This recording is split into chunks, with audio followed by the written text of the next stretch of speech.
Today, I'm going to tell you a little bit about identity theft and job scams and how you can protect yourself. Identity theft is one of the fastest growing crimes in the world.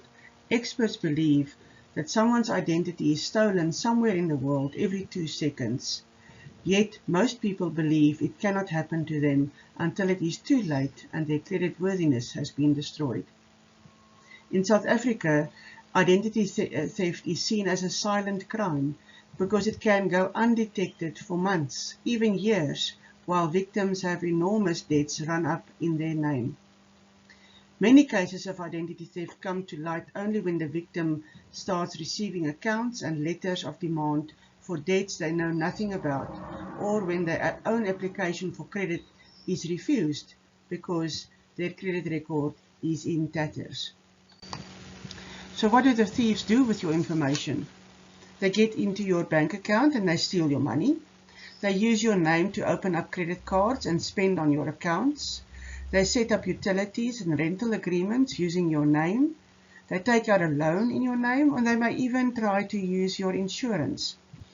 I have a friend that went to the Department of Home Affairs to get a new passport, and when she got there, they told her that she has to apply on her married surname. And she says, but I've never been married. And then I noticed that she has been married for quite a while to a foreigner, only in name on their system. Your identity can be stolen in various ways. They can intercept your banking transactions. They can hack into sites where you made online purchases. They can steal your info from social media sites. They steal your mail from your dustbin or your postbox, and by farming and phishing. So farming is when criminals seek to obtain personal or private information by making fake websites appear legitimate. Your browser will even show you that you are at the correct website. This makes farming more difficult to detect than phishing. Phishing is when criminals send out unsolicited or spam emails that appear to be from a legitimate source, perhaps from your bank, your school, a well-known merchant, your internet service provider, or even a trusted government agency. And they will attempt to kick you into divulging your personal information. Do you know what's the difference between HTTP and HTTPS? It's all about the S, which means secure. So whenever you are on a website and you want to do online purchases, make sure that the website has got an S behind it so that it is a secure website. Can you see the difference here? There's a mybank2you.com and another one, mybank2you.com. Also citibank.com and a citibank.com. The first one is correct. The second one is from a hacker. The A in the second one is a Cyrillic alphabet letter. So the average internet user can easily fall for this. Be careful for every mail requiring you to click on a link. The other types of identity theft is also text message spams, similar to email spam but on your cell phone. Criminals often text offers or free gifts or low-cost credit offers with a link. Clicking the link can install malware on your phone, which is how personal information is captured. So avoid random links. MTN, Airtel, Nestle, etc. They're not going to share data or awards via WhatsApp. The government is not sharing money via WhatsApp, and your bank is not sharing money via WhatsApp or any other social media network. Be careful of these too good to be true offers. Scammers are always coming up with new ways to steal your money. The latest is that they will send an SMS that appears to be from your bank, informing you of suspicious activity on your account.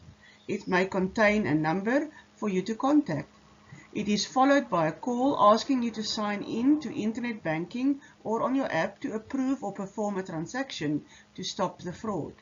This is a trick to make you believe that you are communicating with the bank when instead you will be transferring your money to the scammers. Remember, banks will never ask you to sign in to online banking or your app to approve or reverse a transaction to stop fraud. They will never ask you to transfer money into a safe account to stop fraud. And they will never ask you to share your confidential banking information like PINs over the phone, SMS or email. What must you do? Contact the bank immediately if you receive an SMS warning you of suspicious activity on your account.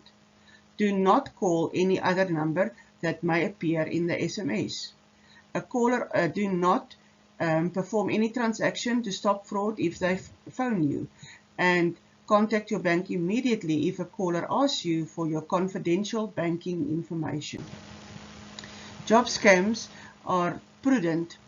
So whenever they promise work, but they ask you to pay for training or for services or to check your credit record or to check if you are a criminal or if you have a criminal record, don't buy that, because it is illegal for any recruiter to ask you for money.